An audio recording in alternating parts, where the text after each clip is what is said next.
dando início à gravação da aula de parasitologia do dia 14 de setembro de 2020, Campo João Uchoa, turno da noite. Tá? Então, eu estou com a câmera fechada para o tráfego de informações, né, ficar mais fácil. Havia duas reuniões, né, foram iniciadas, mas a gente vai ficar nessa daqui, tá? Já mandei o link pelo Sava, por mensagem. Então, a gente vai começar agora a correção da atividade que eu tinha deixado para vocês fazerem. Deixa eu pegar aqui a tela, palavras cruzadas, vamos lá. Então, esse daqui foi um arquivo em PDF que eu tinha mandado para vocês, bem facinho, sobre a aula 1, né, uma atividade. Então, vamos lá, vou precisar da ajuda de vocês. Transmite o parasito entre dois hospedeiros. Vocês podem responder, ativar o microfone, tá? Para me responder. Então, horizontal 4. Horizontal número 4, aqui. Eu não consigo escrever. Não consigo escrever. Consigo? Não, não consigo escrever. Então, vamos lá. Transmite o parasito entre dois hospedeiros. Quem é?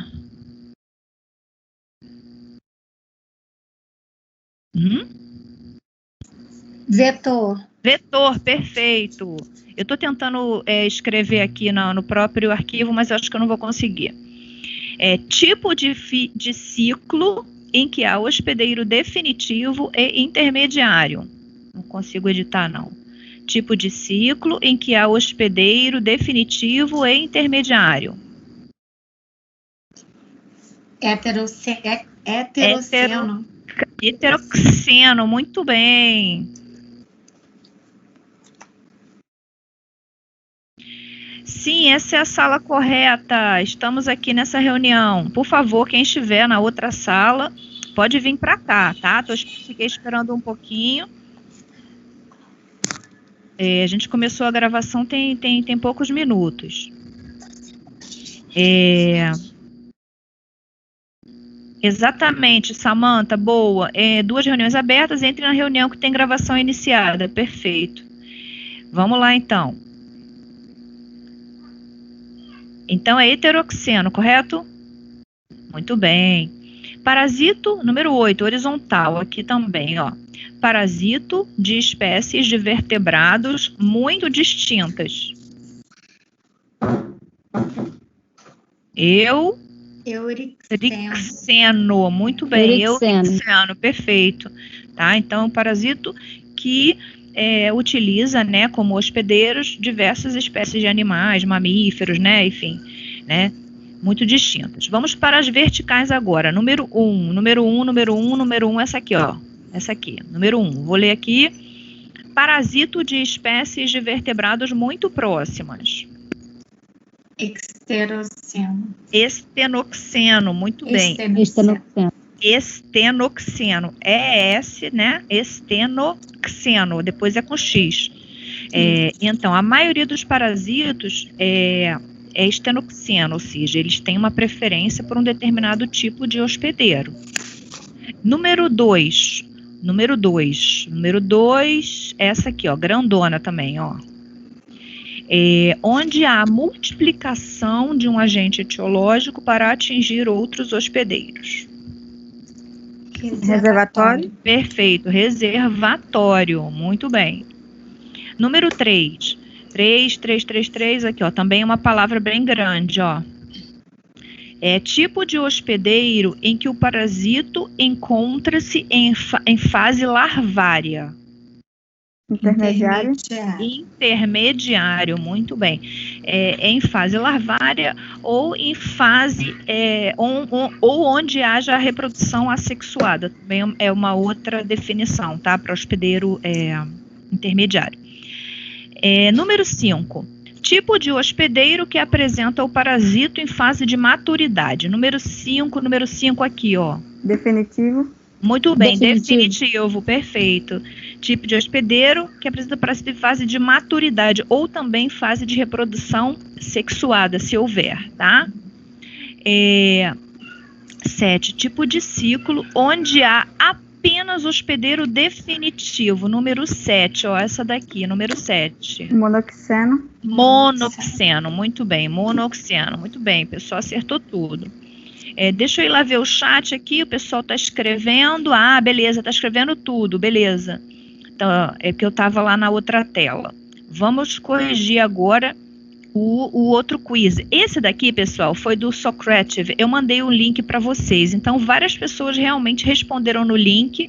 Então, aí eu consigo ter um feedback, né, de quem fez, quantas questões acertou, né, ou o que errou, o que acertou. Então, de modo geral, a galera que fez pelo link que eu mandei, eu deixei de segunda até quarta esse link, tá? Disponível. A galera foi muito bem, tá?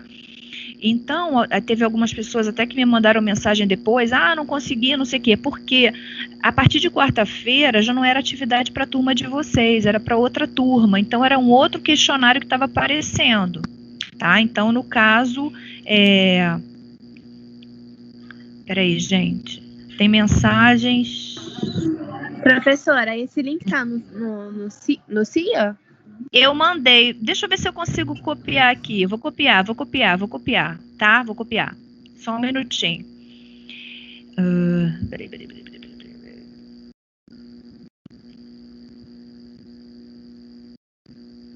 Olha, só tem 2 pessoas na outra reunião, que é Ana Cristina e LP, Leandro. Eu tô aqui nessa reunião. Você tá nas 2, então? Então eu tenho que sair de lá, calma aí. Bianca, essa reunião aqui é oficial? É a que eu estou falando, né? Tá. É a que eu estou falando. Tem 41 pessoas nessa reunião. Tem 41. Eu vou copiar o link novamente aqui, só um minuto, para o pessoal que está lá na outra. Tá bem. Eu não sei por que isso acontece, dessa história de 2 reuniões, eu não sei. Peraí, eu vou copiar aqui o link, vou mandar aqui para a Luciana. Luciana estava pedindo o link. Parasita causador da amebíase. Entamoeba. Tem mais gente tentando entrar também. Eu mandei. E vou mandar aqui nessa também, não sei se ajuda, né? Não sei, enfim. Thaís fez outro exercício. Foi isso que eu estava explicando agora. Estou mandando aqui também o link da aula, tá? Tá ótimo. Mandando de todos os jeitos aqui. Essas questões a gente não entende muito bem, né? Enfim.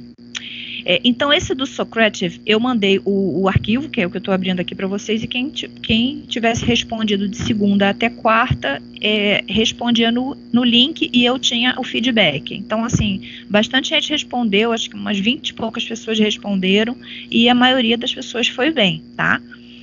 Então, vamos lá. Esse é sobre a aula 2, que foi sobre a ameba giardia, né? O tema da aula. Vamos lá.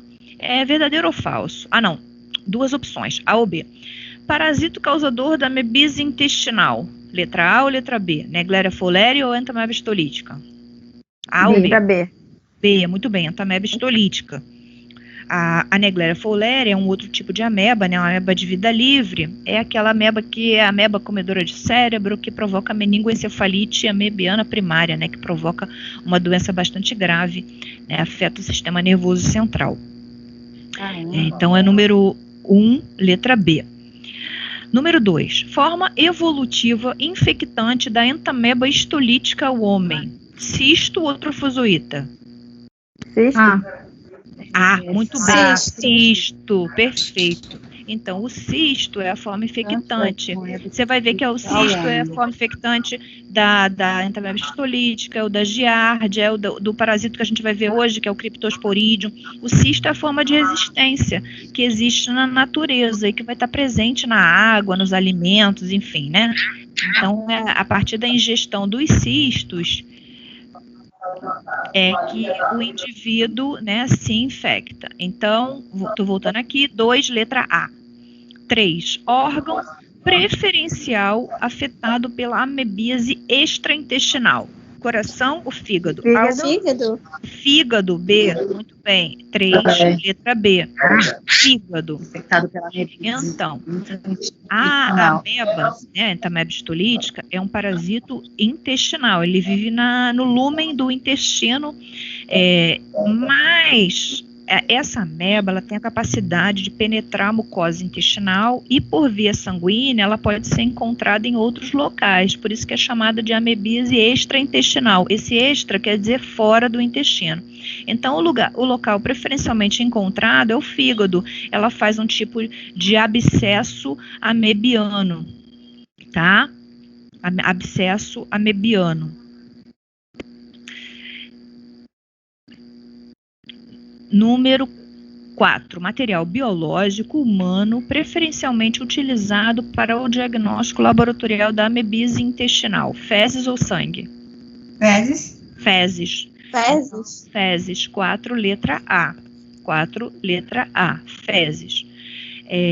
Então, o diagnóstico laboratorial de amebise intestinal, o material a ser colhido do paciente são as fezes. Então, é o exame parasitológico de fezes, tá? Que inclusive é o mesmo método, né, preferencial para diagnóstico de giardíase ou criptosporidíase que a gente vai ver hoje. Então, de modo geral, para os parasitos intestinais, o material biológico utilizado são as fezes, tá, do paciente. Número 5. Tipo de ciclo da entameba histolítica. Monoxeno ou heteroxeno? A ou B? Monoxeno? Monoxeno, A. Muito bem. Então, 5, letra A. Ou seja, o que isso quer dizer? Que não tem outro hospedeiro envolvido. Só tem, né, o homem. Então, o homem, ele mesmo origina as formas infectantes, né, o cisto, no caso, que contamina o solo, e ele mesmo ingere esses cistos. Então, não tem outro hospedeiro envolvido, por isso que é um ciclo monoxeno. 5, letra A. Giardia também é monoxeno, tá? Também não tem outro hospedeiro. Número 6. A Giardia lamblia é um protozoário flagelado ou ciliado? A ou B? A, muito bem, é um flagelado, né? Então, a Giardia é um protozoário flagelado, ela se locomove através dos flagelos que elas têm, né? Dos 4 pares de flagelos. Então, lembrem-se que a Giardia tem a simetria bilateral, né? Um lado do corpo é igual ao outro, e ela tem esses pares de flagelos. Muito bem, a gente está falando da forma trofozoíta, tá? A forma de cisto da Giardia, ela não apresenta os flagelos livres, tá? Mas na forma de trofozoito, ela tem esses 4 pares de flagelos. Número 7. A principal forma de transmissão da Giardia lamblia ao homem é fecal oral ou vetorial? Fecal oral. Fecal Oral. Muito bem, 7A. Ou seja, o que isso quer dizer? O parasito, na forma de cisto, ele se encontra nas fezes de um hospedeiro infectado. Então, as fezes vão contaminar alimentos ou água e é a principal forma de transmissão para o homem. Muito bem. 7, letra A, então. Número 8. Os trofozoítas de Giardia lamblia são encontrados no intestino grosso ou delgado? Delgado. Então, 8, letra B. Giardia é um parasito que é encontrado no intestino delgado, diferente da entameba histolítica. A entameba histolítica é um parasito de intestino grosso, tá? Então, os trofozoítas da Giardia lamblia, eles ficam aderidos à mucosa do intestino delgado. Eles formam, né? Eles ficam aderidos, né? Fixados, assim, né? Grudados, de modo de dizer, na parede do intestino delgado. Então, 8, letra B. 9. Nas fezes dos pacientes com giardíase, pode ser encontrado ou encontrada gordura ou sangue? Gordura. Gordura. 9, letra A. Então, as fezes de um paciente com giardíase podem apresentar gordura, ou seja, é esteatorreia, né, o nome disso. Então, fezes com aspecto gorduroso. Por quê? Porque a giardia, dependendo da carga parasitária, se o indivíduo tiver uma carga parasitária muito grande, os parasitos ficam aderidos na mucosa do intestino e, portanto, impedem ou dificultam a absorção, né, de alguns nutrientes, tá? No caso, as gorduras, né, os lipídios, e aí eles vão ser encontrados nas fezes, eles não vão ser digeridos, mas eles vão ser encontrados nas fezes. Isso é uma diferença de giardia para ameba, porque a ameba, se vocês se lembram, só se tá, gente? Quem puder, por favor. Obrigada. No caso, a entameba histolítica, as fezes podem aparecer com muco e sangue. Lembrem-se que a entameba histolítica, ela pode invadir a mucosa, né? Então provoca úlceras, né, no intestino. Então, no caso da ameba, pode haver presença de sangue nas fezes, tá? Isso é uma diferença entre ameba e giardia. Número 10. A maior incidência de giardíase é em crianças ou adultos? Crianças, 10 letra A.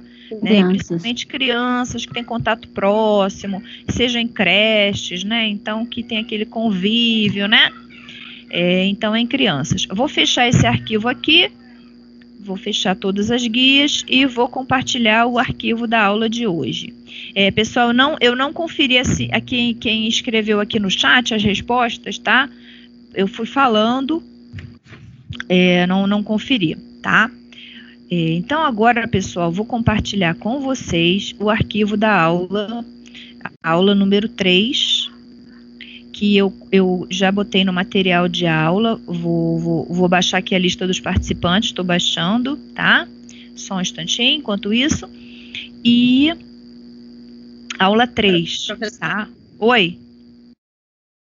Pode falar. Oi, tudo bem? É Samanta falando. Oi, Samanta. Professor, deixa eu te perguntar uma coisa. Esse material que você falou que está disponibilizando para a gente, você está colocando aonde? Porque aqui no Teams eu não estou visualizando nem nas tarefas, nem em lugar, nem em arquivos. Samanta, você está pelo celular ou pelo computador ou tablet? Pelo celular. Pois é, pelo celular às vezes fica mais difícil de localizar. Então, eu coloco na pasta material de aula. O arquivo já está lá. No Google. Entendi. Ou no Google Sala de Aula, eu copiei lá como uma alternativa para quem não conseguir acessar pelo Teams, tá? No Google Sala de Aula. Obrigada. Nada. Vou compartilhar aqui o arquivo da aula 3. São 2 parasitos hoje. Comecei a compartilhar a aula 3, protozoários cavitários. Ou seja, também... Vou sair daqui, estou até na reunião do Teams do celular, vou sair daqui. Então, protozoários cavitários, ou seja, vivem nas cavidades, né? Ou seja, são parasitos que vivem em secreções, né? Né? Então, a gente tem o Trichomonas vaginalis e o Cryptosporidium. Eles são bem diferentes entre si. Eu vou confessar a vocês que eu não entendi por que eles foram colocados juntos, tá? Porque vocês vão ver que eles são bastante diferentes, tá? Em relação à ocorrência. Deixa eu ver a mensagem aqui. No Google, sim, vamos iniciar a aula 3 hoje. Rayane. Vamos iniciar a aula 3. Vamos iniciar a aula 3, já estou compartilhando o arquivo do PowerPoint, acho que vocês estão vendo. Então, a gente vai começar a falar do Trichomonas vaginalis, o parasito que causa a doença chamada tricomoníase. Tem algumas pessoas que chamam de tricomoníase urogenital, tá? Então, ele é bem diferente, o Trichomonas, porque ele é um parasito que provoca uma infecção sexualmente transmissível, tá?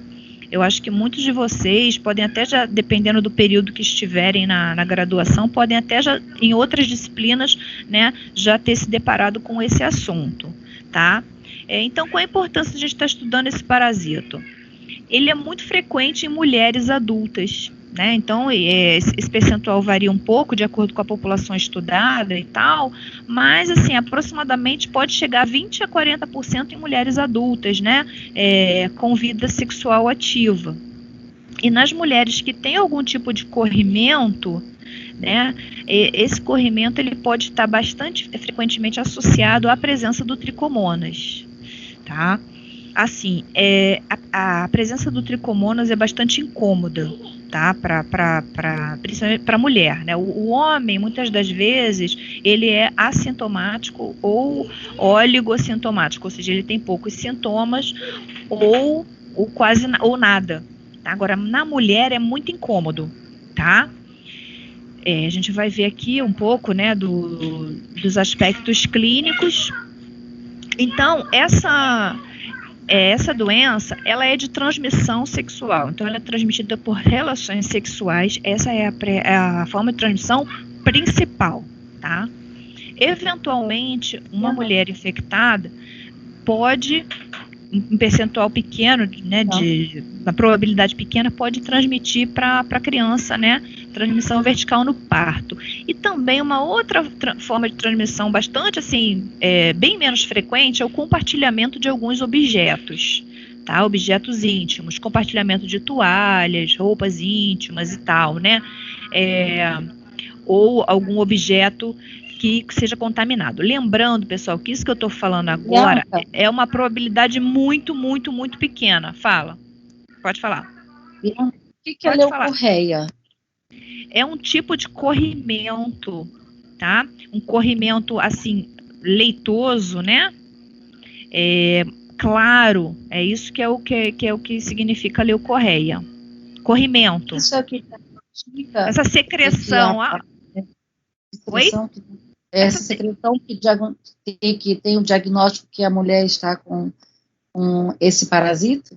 Olha, esse tipo de corrimento, ele não é característico e exclusivo do tricomonas. Pode acontecer, por exemplo, com outros patógenos, não parasitos, mas bactérias, né? No caso, gonococo, né? Neisseria. Esse corrimento que está aparecendo aqui na imagem, aqui, essa secreção branca, acinzentada, aqui até que não está muito, né? Mas dependendo, pode ter um volume, né, bastante grande. Então, assim, é um aspecto clínico bastante característico, mas não é exclusivo, tá? Assim, obrigada. É bastante frequente, mas não é exclusivo, tipo, não ocorre apenas na tricomoníase. Então, o parasito é o Trichomonas vaginalis. Ele é um flagelado também. Na aula passada, quando eu apresentei a vocês as características do Giardia, eu falei também do Trichomonas, eu falei, olha, é o da semana que vem, né? Também um flagelado. E de ciclo monoxeno, ou seja, a transmissão é de pessoa a pessoa e não tem outro hospedeiro no meio. Onde é que vive esse parasito? Ele é um parasito que vive tanto na mulher quanto no homem. Isso também é um mito, né? Porque tem gente que acha que é só da mulher, porque é só a mulher que tem sintomas. Não, tá? Ambos os parceiros sexuais, né, no caso, né? Deixa eu ver o que tem aqui no chat. Podem estar... Não. Trichomoníase e gocandidíase, não. Trichomoníase é um parasito, né? É o Trichomonas vaginalis, e a cândida é causada por um fungo, Candida albicans. É porque a candidíase também provoca esse tipo de aparência de corrimentos que eu estava falando, né? Que não é exclusivo da tricomoníase, tá? Só que assim, a tricomoníase ela não tem só esse corrimento. Ela vai ter outros aspectos clínicos que incomodam bastante, tá? Deixa eu voltar aqui no chat de novo, que alguém escreveu alguma coisa aqui. Tá. Então, na mulher... Opa, passei o slide sem querer, perdão. Na mulher, vive aonde? Mucosa vaginal, na vulva e na cervix, ou seja, em todo o trato, né, genital feminino. No homem, pode viver no prepúcio, na uretra e na próstata. Então, por isso que a gente fala que é um parasito do trato urogenital, tá? Então, aqui eu tenho 3 imagens. A primeira é o Trichomonas, vocês estão vendo aqui bem no centro, estou apontando com o mouse, né? É o aspecto de um Trichomonas, tá? É um trofozoíta, né? Em esfregaço vaginal, corado pelo guinça, corante. Então, esse aqui é o Trichomonas. Essa imagem do meio é uma imagem aumentada num exame de colposcopia. Então, vocês conseguem ver que essa secreção que a gente estava falando, ela é bolhosa, né? Tem esse aspecto espumoso quando você amplia, né, a visualização, e a mucosa vaginal, ela tá muito vermelha, ela tá hiperemiada, tá? Aqui não tá dando para ver muito, mas lá ao fundo, vocês podem ver que a mucosa tá bastante avermelhada. E o lado direito, a última imagem, é o aspecto desse corrimento branco, acinzentado.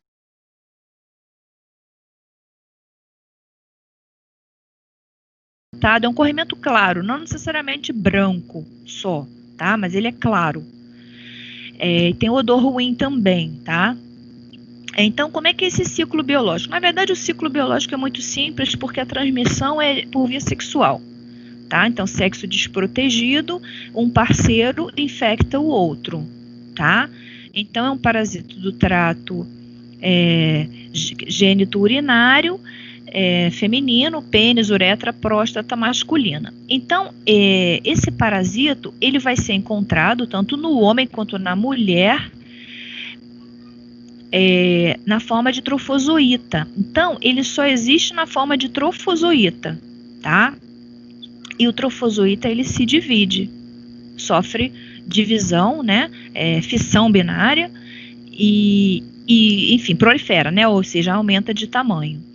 Tem uma aluna aqui pedindo para eu aceitar ela. Não sei como é que eu faço. Peraí, o que eu faço aqui? Eu acho que eu vou copiar o link da aula para ela de novo, né? Acho que é isso que eu tenho que fazer. Copy, vou mandar para a aluna para ver se ela entra. Deixa eu ver aqui, vou mandar o link da aula para ela. Carla. Mandei o link para ela. Espero que ela consiga entrar. Desculpe, voltando aqui. Então, o Trichomonas, ele só existe como trofozoíta. Ou seja, ele só existe na sua forma vegetativa. Então, não tem forma de resistência, né? Como tem cisto de ameba ou cisto de giardia. Só tem trofozoíta, ou seja, só tem forma vegetativa. Isso significa que ele é muito sensível no ambiente. Ele é muito lábil, é muito sensível. Tá? Então ele morre logo fora do corpo. Ele só sobrevive em ambientes úmidos, tá? Por isso que ele vive nesses locais onde tem a secreção. Então, se por acaso um objeto contaminado for compartilhado, se esse objeto estiver seco, muito provavelmente o trofozoíta já morreu ali. Ele não está mais viável. Então ele não resiste ao ressecamento, né? Então, o trofozoito se divide por divisão binária, então só tem trofozoito e ele se divide, ele é muito sensível, ele é alongado, ovoide ou piriforme. Piriforme quer dizer que é formato de uma pera. Ele tem em torno de 10 a 30 micrômetros de comprimento por 5 a 12 micrômetros de largura. Possui um núcleo, esse núcleo está bem corado em roxo aqui. Aqui ao lado, embaixo, eu tenho a imagem de um desenho esquemático e aqui é a imagem dele recolhida de secreção mesmo. Então, aqui um núcleo, tá? O núcleo é grande e alongado, ele tem 4 flagelos livres que ficam nessa parte aqui, estão aparecendo na parte superior, e ele tem um flagelo recorrente que fica aderente ao corpo, e esse flagelo aderente, ele é chamado de membrana ondulante. Então, ele tem 4 flagelos livres e esse aderente ao corpo, que se chama membrana ondulante. Então, essa é a morfologia. Ok, a aluna conseguiu entrar, que bom. Então, o que eu estava falando, a transmissão por objetos contaminados, por exemplo, toalhas contaminadas ou objetos que venham a vir a ter contato com a parte, né, genital, ele só sobrevive se tiver úmido. Se tiver seco, ele, né, não sobrevive. Então, os aspectos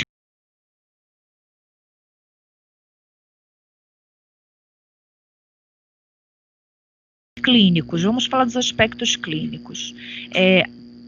Um percentual pequeno de pessoas, no caso, né, de mulheres, pode não ter sintomas, Mas assim, é mais frequente que a mulher seja sintomática, que a mulher tenha sintomas, tá? Então vamos supor que a mulher não tenha sintomas. Por exemplo, um exame preventivo ginecológico, né? A coleta do raspado, um exame de citologia, né? Pode revelar algumas lesões discretas, tá? Nos casos assintomáticos. Porém, a maioria das mulheres, elas são sintomáticas. Ou seja, elas têm sintomas que são bastante desagradáveis e perceptíveis também. Então, o corrimento é abundante, né? Secreção frequentemente tipo leucorreia, né? Esse líquido branco, acinzentado, né? Não é translúcido, né? Ele é opaco. Na vagina, vulva, na cérvix, irritação local, tá? Então, irritação por todo o trato urogenital, genital feminino, muito vermelha, a mucosa fica hiperemiada, fica vermelha, coça, queima, né? Arde e a mucosa fica erodida, tem uma erosão na mucosa, tá? Pode afetar a vagina e a uretra também. Essa erosão é como se fossem machucados, né? Então fica muito dolorida a relação sexual e dependendo do local até o ato de urinar também fica desconfortável. Por isso que eu falei que realmente ela percebe, né? E se você for fazer um exame, vai revelar, um exame, né, citológico, vai revelar intensa reação inflamatória, células inflamatórias encontradas neutrófilos e os eosinófilos. No caso do homem, muitas das vezes ele pode ter um aspecto subclínico, né? Ele pode não ser tão evidente e um aspecto mais benigno. Então ele pode ter desúria,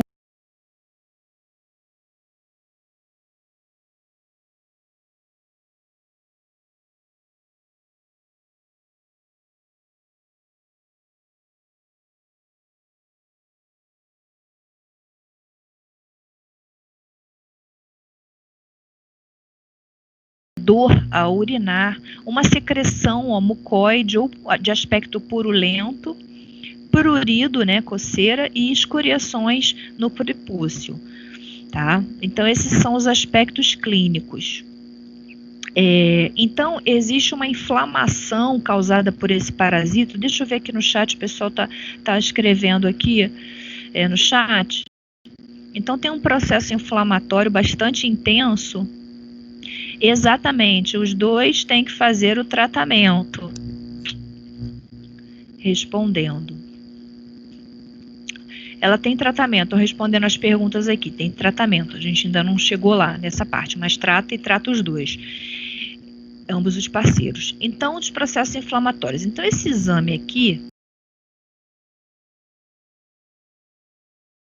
né, é um exame de avaliação do colo do útero. Então, esse aqui é o colo do útero de aspecto normal, do lado esquerdo, e do lado direito é um aspecto característico da tricomonise. Então, como vocês podem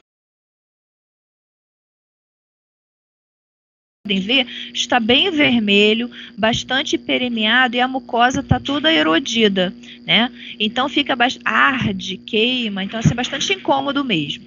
Então a mulher, dependendo, né, a localização, né, pode atingir regiões mais limitadas ou mais extensas. Então a mulher pode ter essa inflamação no colo do útero, né, que é o que a gente está mostrando aqui, a cervicite. A colpite vai atingir toda a vagina e o colo do útero, vulvovaginite, tá? Então, vulva e vagina, então, da parte externa e interna, no caso. No homem, pode afetar a uretra, então, vai dar uretrite e próstata, né? E próstatovesiculite, né? Até a vesícula seminal também pode ser afetada. Então, dependendo da localização, vai ter inflamação em diferentes órgãos do trato urogenital, tanto masculino quanto feminino.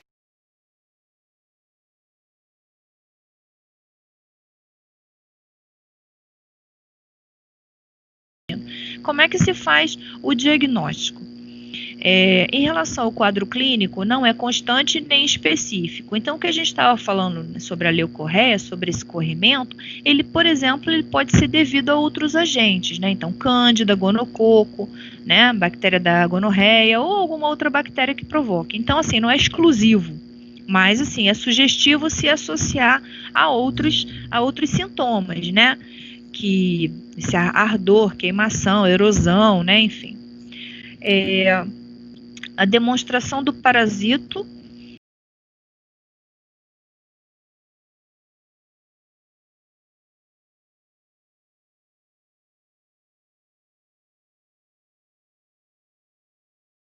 ela pode ser feita, o diagnóstico seguro é demonstrar esse parasito no material biológico coletado, então pode ser coletado secreção vaginal, né, no caso da mulher, ou no homem a secreção uretral, e observação ao microscópio, né, o exame citológico. Então, vão aparecer, ó, aqui embaixo, ó, nessa imagem aqui, na letra B e na letra C, apontados pela seta, letra B em menor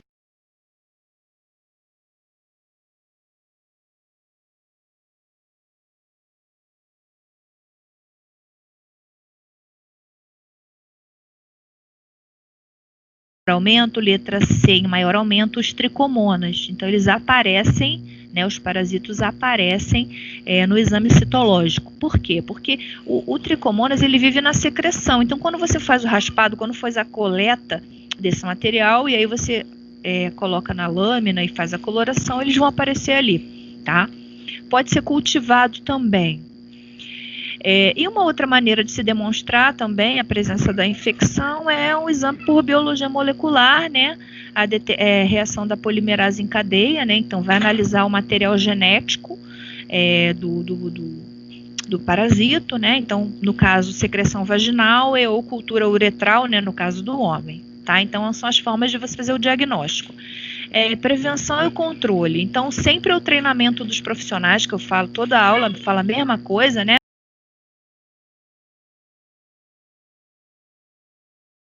Recursos humanos competentes para diagnóstico e orientar as medidas de controle, fazer o diagnóstico precoce. Então, em alguns casos, né, quando a mulher ela vai ao ginecologista e ela faz, por exemplo, o exame preventivo ginecológico, né, ela pode ter o diagnóstico feito, né, muitas das vezes quando ela está sintomática, né,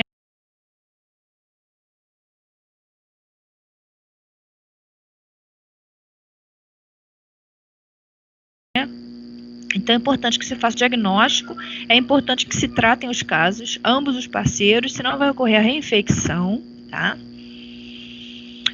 A educação sexual, então, orientação, né, da questão do sexo seguro, uso de preservativo, né, seja ele masculino ou feminino. Em relação à educação sanitária, né, cuidado com as instalações sanitárias, não compartilhar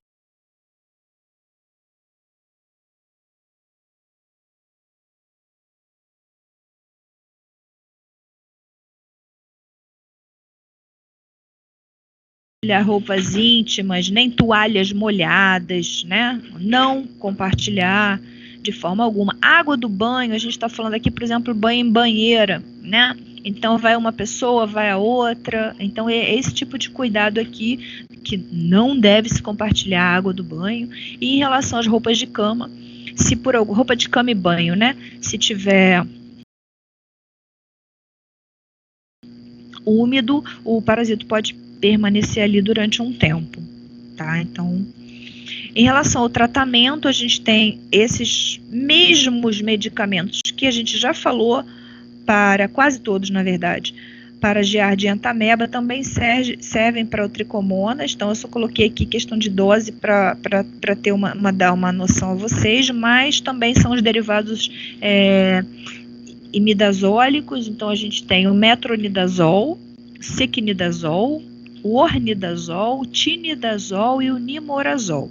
Então, o tratamento ele pode ser por via oral ou tratamento local, geleias ou comprimidos, né, pílulas que se dissolvem dentro da cavidade vaginal. tá? Então, existe tratamento. E o tratamento, como nós já falamos, é em ambos os parceiros, tá? Tem que tratar os dois. Alguém tem alguma pergunta sobre o Tricomonas? Quer acrescentar alguma coisa?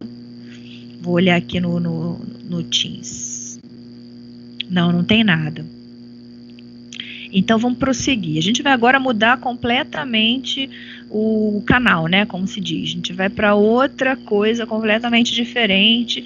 A gente vai falar de um outro parasito, né? Que causa uma doença chamada criptosporidíase ou criptosporidiose. Algumas pessoas também conhecem por esse nome, tá? Então, alguém já ouviu falar de criptosporidíase ou criptosporidiose? Alguém já ouviu falar disso? Nunca? Eu acho difícil vocês terem ouvido falar. Alguém ativou o microfone? Professora. Nunca ouviu falar? Nunca? Nunca ouvi. Nunca ouviu falar, realmente. Essa doença, qual a importância dela? Eu já vou destacar aqui qual é a importância dela. Ela é uma doença grave em indivíduos que têm o sistema imune comprometido. É um parasito oportunista. Então, eu vou contar um pouco a história para vocês desse parasito. Ele ganhou mais destaque na década de 80, né? Quando teve o advento, né, se a gente puder falar desse jeito, da infecção pelo vírus da imunodeficiência humana e a AIDS, né, a síndrome da imunodeficiência adquirida. Então, ele passou a ter mais destaque nisso. Então, nesses pacientes, né, que estou contando a história para vocês, lá na década de 80,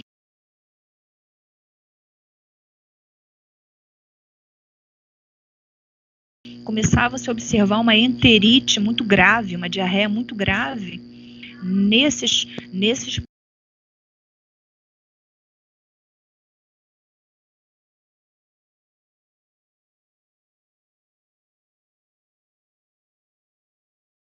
pacientes, e aí foi se associar ao Cryptosporidium. Por quê? O Cryptosporidium, numa pessoa saudável, né, com sistema imune ok, ele não vai provocar grandes complicações, mas ele se aproveita, será que eu estou no slide errado? Não, para mim, eu estou no de Cryptosporidias. Alguém falou que o slide está travado, eu estou no número 9, Cryptosporidias. Então, no indivíduo saudável não causa grandes problemas. É um parasito do trato gastrointestinal, tá? Então, ó, aqui nessa imagem eu trouxe uma imagem. Isso aqui é o epitélio intestinal. E esse parasito, ó, ele fica na superfície da célula epitelial.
Não sei se vocês conseguem ver uns pontinhos, como se fossem, né, umas bolinhas bem pequenininhas na superfície. Tem vários, eu apontei com a seta um deles. Então, ele fica na superfície do epitélio intestinal. Durante uma fase do ciclo dele, ele pode replicar dentro do enterócito, dentro da célula, tá? Mas ele fica ali fora. Tá? Então, como vocês podem ver, ele é muito pequeno. Ele tem poucos micrômetros de diâmetro, tá? 4 a 5 micrômetros. Isso quer dizer que é um parasito bem pequeno, tá? O Cryptosporidium. Ele está presente, a distribuição dele é mundial, então pode ser encontrado em qualquer parte do mundo. Assim, aqui no Brasil não é muito frequente, mas assim, nos Estados Unidos é um parasito que é mais frequente, inclusive tem até um fato histórico relacionado a ele. Foi na década de 90, no início da década de 90, numa cidade chamada... Isso daí é um fato histórico bastante conhecido em relação a esse parasito. É na cidade de Milwaukee, no estado de Wisconsin, nos Estados Unidos. Então, praticamente a população toda de uma cidade foi afetada por esse parasito. Por quê? Porque devido às chuvas, houve mistura da água de consumo, água de beber, né, com esgoto, enfim. Então, o que aconteceu? Contaminou a fonte de água, né, da cidade inteira. Então, em torno de 400 mil pessoas foram afetadas por esse parasito. Tá? Então, por que eu estou falando isso? Porque é um parasito que sobrevive na água. Água de consumo, né, de beber, ou água de recreação. Então, por exemplo, piscinas que não tem tratamento, né, fontes, né, de água que as pessoas se banhem, que não tem tratamento. Inclusive, ele é bastante resistente ao Cryptosporidium, a eliminação pelo cloro. Ele o oocisto, né, dele, ele é bastante resistente ao cloro. Então, esse parasito, distribuição mundial, grave em indivíduos com sistema imune comprometido, é um patógeno oportunista, provoca um tipo de diarreia aquosa, mas que em pessoas com um sistema imune perfeito não causa grandes problemas. Esse parasito ele sobrevive no ambiente, na água, seja água de consumo, ou água de recreação, ou alimentos contaminados por fezes. Esse parasito, essa doença também ela pode ocorrer nos viajantes, também pode dar uma tal de diarreia de viajantes. Né? Tem muitos outros patógenos associados a esse tipo de diarreia, principalmente bactérias, né? Tem alguns vírus também. Né? E o Cryptosporidium ele também tá nisso aí. Então a pessoa às vezes viaja, vai para um local, consome um alimento cru, né? ou bebe uma água que não está tratada e ela pode adquirir a criptosporidíase. A transmissão é fecal-oral, tá?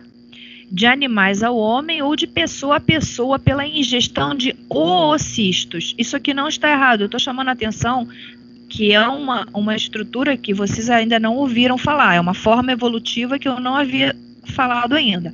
O oocisto é diferente do cisto, tá? É um oocisto. Por que ele se chama oocisto? Porque ele advém de uma reprodução sexuada. Então, esse parasito, ele tem um ciclo evolutivo bastante complexo. Vou simplificá-lo para vocês, mas saibam que existe uma fase desse parasito em que ele se reproduz de forma assexuada. E tem outros estágios que ele se reproduz de forma sexuada, ou seja, formam gametas, masculino e feminino, que vão originar o oocisto. Tá? O oocisto é a forma infectante para o homem. E está escrito aqui de outros animais. Tá? Então, o Cryptosporidium, na verdade, existem diversas espécies de Cryptosporidium e muitos deles infectam outros animais também, tá? Então, assim, principalmente gado, né?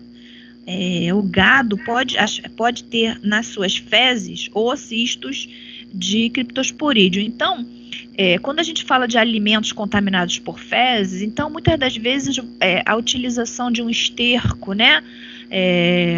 Por exemplo, se o indivíduo, ao chegar na sua residência, não fizer a higiene, esterco como adubo, né, de um vegetal, por exemplo, de uma folha. E aí você chega na sua casa e você não higieniza muito bem essa folha e tal, né, se tiver contaminado com o parasito, né, pode ser uma maneira de você se infectar, tá? Então, quais são as espécies? Tem várias, mas assim, eu vou citar duas aqui, que é o Cryptosporidium parvum e o Cryptosporidium hominis, tá? Esse parasito, ele não é flagelado, ele não é ciliado, tá? Então, é diferente dos outros que a gente já falou, não se locomove por pseudópodes, tá? Ele é um parasito apicomplexa. É um filo de protozoários que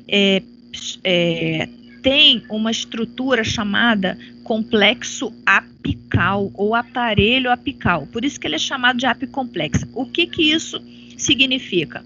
Ele tem estruturas dentro dele adaptadas para que ele consiga invadir as células. Ele consegue se replicar no interior de células. Por isso que ele também pode ser chamado, né, em alguns momentos, de intracelular. A pergunta aqui do chat: o que é um oocisto? Um oocisto, ele tem origem a partir de reprodução sexuada, ou seja, gameta feminino e masculino originam um oocisto, que inclusive é a forma de resistência e que vai ser encontrada no ambiente. Essa forma que eu estou falando agora de oocisto é a primeira vez que vocês estão ouvindo falar, mas eu vou repetir em outras aulas. Tem outros parasitos que também têm oocisto. Por exemplo, o toxoplasma, né, que é da aula que vem, eu acho que toxoplasma, próxima semana. Então, o oocisto, ele advém de reprodução sexuada, tá? Então, como eu estava falando, o Cryptosporidium, ele pertence ao filo apicomplexo, ele tem uma estrutura chamada complexo apical, ou aparelho apical, que permite que, é todo um aparato que ele tem dentro dele, que permite que ele invada a célula. Então, não sei se vocês se lembram que eu falei, né, há algum tempo, logo no início da aula, que ele consegue se replicar no interior da célula da mucosa, tá? Por isso que ele é intracelular. Monoxeno, por quê? Porque não precisa de outro hospedeiro para ele completar seu ciclo, tá? Onde ele vive? Ele vive no epitélio do trato intestinal. Em alguns casos, ele pode viver no epitélio respiratório, tá, do homem, e também de outros mamíferos. Então, o Cryptosporidium, ele também pode ser observado em outros mamíferos. Como é que é o ciclo dele? A transmissão é fecal-oral pela ingestão dos oocistos maduros, que dentro dele tem 4 esporozoítas. É outra forma evolutiva que vocês ainda não conhecem. Até então, vocês só conheciam, né, trofozoíta e cisto de giardia, trofozoíta e cisto de ameba, trofozoíta de tricomonas. O Cryptosporidium, vocês estão vendo que ele tem outras formas evolutivas. Então, eu falei do oocisto e do esporozoíta, tá? Então, o oocisto ingerido, né, na água, enfim, contaminada e tal, né, no vegetal contaminado, a pessoa ingere, ele vai se desenvolver, ele vai evoluir no trato gastrointestinal essencialmente. Trato respiratório menos, tá? Mas ele é um parasito intestinal. Então, esses esporozoítas se fixam à superfície do epitélio intestinal e se desenvolvem, tá? Então, eles têm uma fase assexuada de reprodução, e depois eles têm uma forma de reprodução sexuada, né? Então, a reprodução assexuada é a esquizogonia e a reprodução sexuada é a gametogonia, ou seja, vão ser formados gametas femininos e masculinos, que juntos vão originar o oocisto, né? Então, o oocisto fertilizado, ele vai ser encontrado nas fezes, maduro já, com os seus 4 esporozoítas dentro. Então, o indivíduo infectado, ele libera os oocistos nas fezes, que inclusive é o estágio para diagnóstico. Então, já adiantando aqui, para o diagnóstico laboratorial do parasitismo, né, o material biológico são as fezes e o encontro, né, dos oocistos nas fezes, tá? Então, o oocisto serve tanto para diagnosticar quanto é a forma infectante, tá? Que vive no ambiente externo. Ele é muito resistente, eu já tinha falado a vocês, ele resiste inclusive ao teor normal de cloro, ele é muito resistente, então por isso que é importante a gente ter um controle, né, não deixar que as formas infectantes mas alguém não está conseguindo ver a professora? atingem o solo. Eu estou com a câmera desligada, por isso que vocês não estão me vendo. Eu estou com a câmera desligada. Eu vou repetir, Rayane, só um instantinho, eu vou repetir. Então, gente, eu ativei a câmera aqui, mas eu estou com a câmera desligada para ficar o tráfego de informações melhor, tá? Vou desligar de novo. Então, mas eu tô com o microfone normal. O microfone tá normal. Hein? Eu tô conseguindo ouvir. Assim, para mim não tá mutado não, para mim tá normal. Eu vou responder a pergunta da Rayane, esquizogonia e gametogonia. Então, esse parasito, ele tem 2 etapas de reprodução. Ele tem uma etapa de reprodução assexuada, ou seja, que não tem a ver com formação de gametas, que se chama esquizogonia. E ele tem também uma fase da vida dele em que ele se reproduz de forma sexuada, que é a gametogonia, ou seja, vão ser formados gametas masculino, né, e feminino, tá? Deixa eu ver o que tem aqui no chat. Ok. Então, essa imagem aqui, pessoal, eu no início do semestre eu tinha falado para vocês que eu gosto muito do CDC. Lembra que eu citei a vocês, tá? O CDC, Centro de Controle de Doenças, e tem esse órgão dentro do CDC, que é o DPDX. Então, eles têm bastante materiais sobre diversos patógenos, não apenas sobre parasitos, tem sobre bactérias, sobre vírus, sobre fungos, tá? Então, assim, tem bastante material. Eu gosto muito de pegar essas imagens dos ciclos biológicos, né, dos ciclos evolutivos de lá, tá? Do CDC. Então, é um site que está em inglês, mas tem como traduzir, né, dependendo, né, se for o caso. Eu peguei a figura original, mas eu coloquei a legenda aqui ao lado desses númerozinhos que estão aqui, tá? Então, eu coloquei aqui ao lado. Então, número 1, né?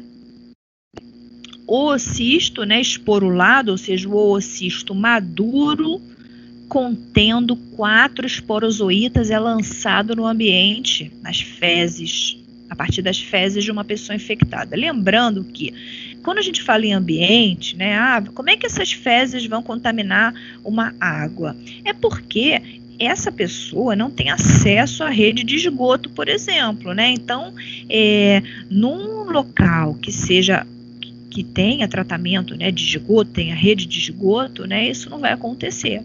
Mas o que a gente está falando aqui é quando, de alguma maneira, esse material, essas fezes, elas contaminam, né, uma água, um rio que vier a ser usado, ou, enfim, um açude, né, enfim, contaminam de alguma forma a água, ou de alguma forma o alimento, né, o manipulador do alimento, por exemplo, né.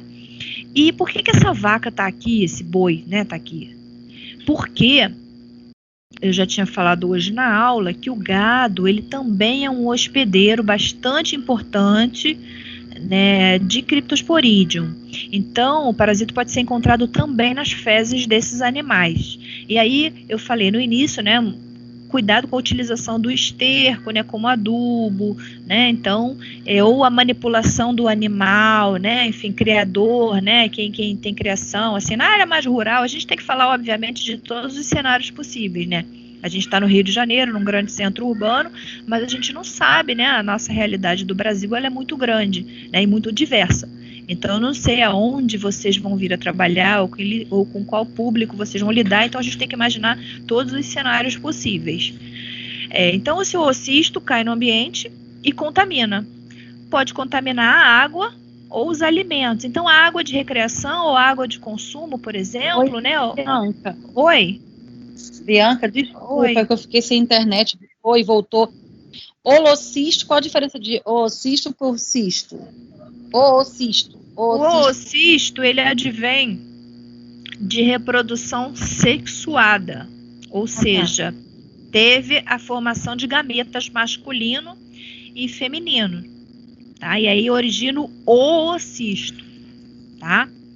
Que nesse caso vai poluir o ambiente e é a forma infectante.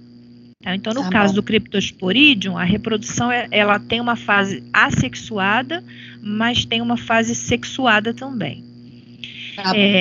É porque hoje é a primeira vez que vocês estão ouvindo falar, mas na semana que vem eu vou falar de novo de oocisto para toxoplasma, que também, né, tem oocisto e que também é a forma infectante desse parasito, né, o oocisto.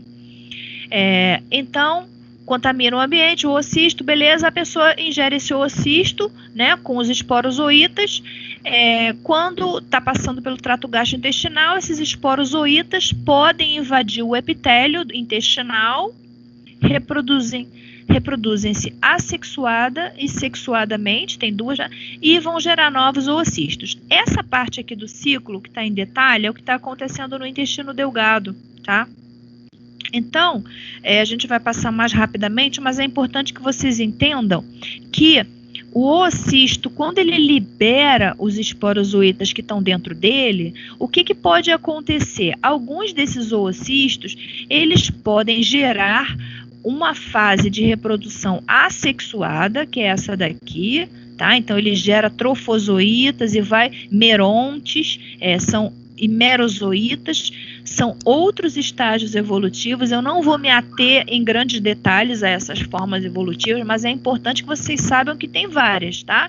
Então, esporozoíta, trofozoíta, meronte, merozoíta, tá? São outras formas evolutivas, que não apenas o que vocês já conheciam, né? Que era trofozoíta e cisto. Então, agora eu já falei vários outros.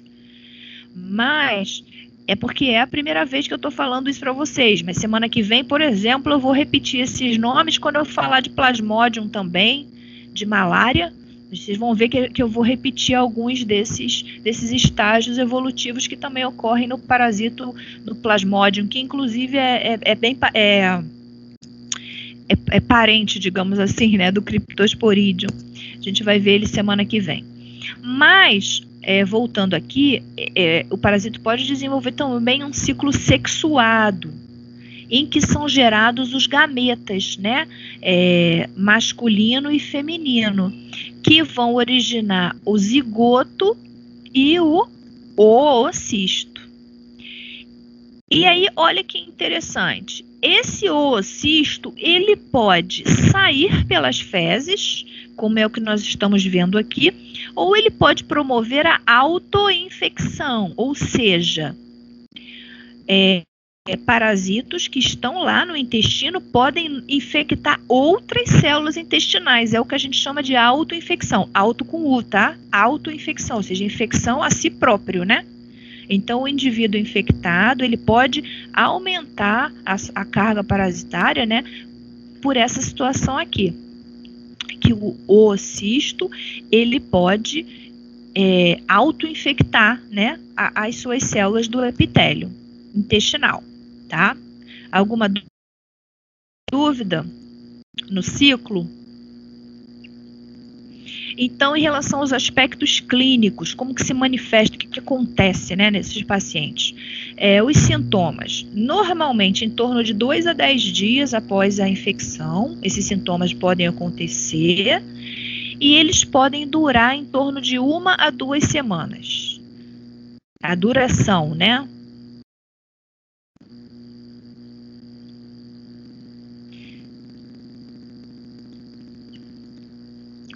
Tá com algum problema? Algumas pessoas escreveram não no chat, eu não sei o que é. Bom, para mim tá parecendo tudo normal. A senhora perguntou se estava com dúvida, aí responderam que não. Ah, obrigada, obrigada. É porque eu fico em 2 telas, eu fico numa tela aqui, aí depois eu vou lá pro chat, aí eu, né, desculpa. Então as pessoas podem não ter sintomas, né, ou nos indivíduos sadios, assim, com o sistema imune né, perfeito, pode ser uma diarreia aquosa e autolimitada, tá? Então, sem sintomas ou essa diarreia. Mas, nos indivíduos que sejam imunocomprometidos, pode ter uma enterite bastante grave, podendo ser até fatal. Então, o que a gente fala de imunocomprometimento? Exemplos de situações de imunocomprometimento. A infecção pelo vírus HIV, pelo vírus da imunodeficiência humana, é uma situação de imunocomprometimento. Indivíduos que tenham alguma doença autoimune, alguma doença que comprometa o funcionamento do sistema imune. Indivíduos que sejam transplantados e que precisem fazer medicação imunossupressora, né, para evitar rejeição a transplante. Então, esses seriam, assim, 3 exemplos de situações em que você tem o imunocomprometimento. Então, esse patógeno, ele é oportunista. Então, quando você estiver diante de uma imunossupressão, de um imunocomprometimento, você pode ter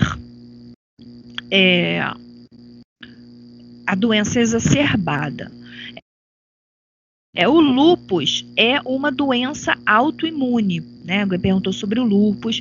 Normalmente o lúpus, ele dá mais, assim, manifestações renais ou em articulações, né, e tal. Não é uma doença que, de alguma forma, comprometa, né, o funcionamento nessa situação. Não é uma doença que estaria relacionada à ocorrência de criptosporidíase. O que a pessoa pode relatar? Cólicas, náuseas, vômitos, febre, perda de peso e desidratação, tá? Então, perda de líquidos, né? Dependendo do caso, né? Se for muito intenso. E aí, qual o tratamento? O tratamento, obviamente, é a reposição dos líquidos, né? Hidratação e sais, minerais e tal, né? E o medicamento é o nitazoxanida, que, obviamente, esse medicamento aqui, ele é para ser usado no paciente que não tem a imunossupressão, tá? Um paciente sadio e que, né, enfim, você de alguma forma está tratando a diarreia autolimitada, né? Está tratando a causa dessa diarreia autolimitada. Agora, no paciente que tem alguma outra doença, né, um transplantado, um que tenha HIV e tal, aí é outro caso, tem que ser acompanhado pelo clínico, né, ou pelo especialista médico que cuida daquela doença de base da pessoa. Trouxe uma imagem aqui, para vocês verem o Cryptosporidium. Isso aqui, na verdade, estão apontados pela seta, são 2 aqui, 2 oocistos em fezes, né, sem coloração, tá? Não corados, em fezes, e ele é muito pequeno, tamanho de 4,2 a 5,4 micrômetros. Isso quer dizer que ele é um parasita bem pequeno. Como que se faz o diagnóstico dessa doença? Coleta de material biológico, fezes, tá? Então, exame parasitológico de fezes, idealmente coletas múltiplas, porque em alguns casos pode não aparecer no primeiro exame positivo. Coletas múltiplas e em conservante, né, o fixador, ou seja, utilizar o frasco com fixador. A gente já conversou isso na aula de giardia e ameba, né? Aquele frasco que tenha o líquido, porque aí você pode colocar até 3 amostras ali, então você potencializa o encontro, né, do parasito. Esse parasito, ele é muito pequeno, então os métodos assim de análise de fezes convencionais nem sempre funcionam. Então, por exemplo, a sedimentação espontânea não é suficiente para você potencializar o encontro. Então, idealmente, você tem que concentrar os parasitos e geralmente se utiliza a centrifugação, porque eles são muito pequenos. Então, por exemplo, se você pegar as fezes e deixar num cálice sedimentando por 2 a 24 horas, né, o método de Hoffman, que normalmente serve para cisto de giardia perfeitamente, né, ou para cisto de ameba também serve, Para o oocisto do Cryptosporidium não serve, porque ele é muito pequeno, então pode ser que o teu resultado dê negativo, mas não é porque realmente aquela amostra é negativa, é porque você não utilizou um método adequado. Então, idealmente, você tem que concentrar, né, o encontro dos parasitos, geralmente utilizar uma centrifugação e utilizar colorações especiais, tá? Então, eu tenho aqui 3 colorações, aqui do lado direito, o Zil-Nielsen modificado, até uma coloração que é usada normalmente para bactérias álcool-ácido, né, resistentes. Então, olha só, no caso, os oocistos de Cryptosporidium, eles aparecem vermelhos, tá? Quando é utilizada essa coloração. Aqui, safranina, eles ficam nesse tom também mais vermelhado aqui, ó, quando se cora pela safranina. Gimsa também serve, tá? Aqui, esse daqui, ó, fucsina fenicada, também é um outro corante. Então, assim, tem que usar um método de coloração especial, tá? Para Cryptosporidium. Pode fazer método imunológico em fezes também. Aqui eu tenho imunofluorescência, tá? Imunofluorescência direta. Aqui, aparecendo em verde essa fluorescência. Anticorpos contra o oocisto. E aqui também é importante fazer o método de concentração. Então, manipular essas fezes para concentrar, né, os parasitos e depois fazer o método imunológico. Tem também um teste rápido, imunocromatográfico, ou tem também o método imunoenzimático, o ELISA também serve, tudo isso em fezes, tá? Então, 3 métodos imunológicos em fezes, ou a imunofluorescência direta, ou a imunocromatografia, ou o método imunoenzimático, que é o ELISA, para encontrar os antígenos, né, os oocistos, nas fezes. E biologia molecular, para encontrar o material genético, normalmente é mais utilizado em pesquisa científica, tá? Então, o diagnóstico laboratorial são esses os métodos. A prevenção e o controle, como é que a gente faz? O treinamento dos profissionais, né? Recursos humanos competentes para diagnóstico e orientação das medidas de controle, diagnosticar e tratar os casos, importante.